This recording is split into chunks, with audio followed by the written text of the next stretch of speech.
পুজোর দিনগুলোতে যখন স্কুলে যেতাম মায়ের হাত ধরে, ঠিক এরকম একটা ফিলিংস হতো যে কখন বাড়ি যাব আর কখন গিয়ে বাড়িতে গিয়ে নতুন জামা কাপড় আবার খুলে খুলে বারে বারে দেখব।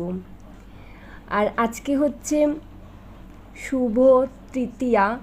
আজকে এসছিলাম রোদ্দুরকে নিয়ে স্কুলে, তো স্কুলে যাওয়ার পথে রোদ্দুর বললো চলো মাম একটু দেখে আসি ঠাকুরটা। তখন বললাম যে ঠিক আছে চ।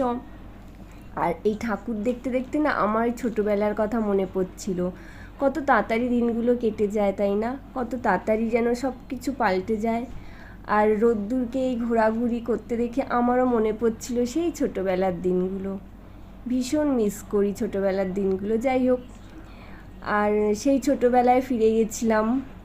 আর আজকে যখন ওকে স্কুল থেকে আনতে যাই আর এই প্যান্ডেলে যখন ঢোকার পরে মনে হয় আমিও যেন আমার মায়ের হাত ধরে এই প্যান্ডেলে প্রবেশ করলাম।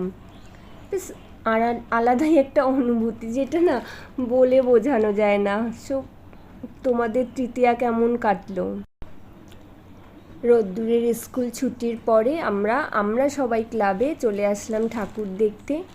আর দিনের বেলা যেহেতু আলাদাই একটা মজা ছিল রোদ্দুরের, কারণ রোদ্দুর তো এর আগে কোনো দিন দিনের বেলা এইভাবে ঠাকুর দেখতে বেরোয়নি। আমরা যখন প্যান্ডেলে প্রবেশ করছি, রোদ্দুরের তো বিশাল মজা, দেখতেই পাচ্ছ চারিদিকে লাফাচ্ছে দেখছে। আমি ওকে বলছি এদিকে আয়। আর রোদ্দুরের বন্ধুরাও কিন্তু এসছিল, প্রচুর বন্ধুরা এসছিল দেখতে। তার সাথে সাথে রোদ্দুর তো ওদের সাথে খেলায় পুরো মেতে উঠেছিল। ওকে বলি এবার চ বাড়ি চ, তারপরে আবার আর একদিন না হয় তোকে নিয়ে আসবো। তারপর বললো ঠিক আছে মাম্মাম চলো বাড়ি চলো। শুভ তৃতীয়া সবাইকে।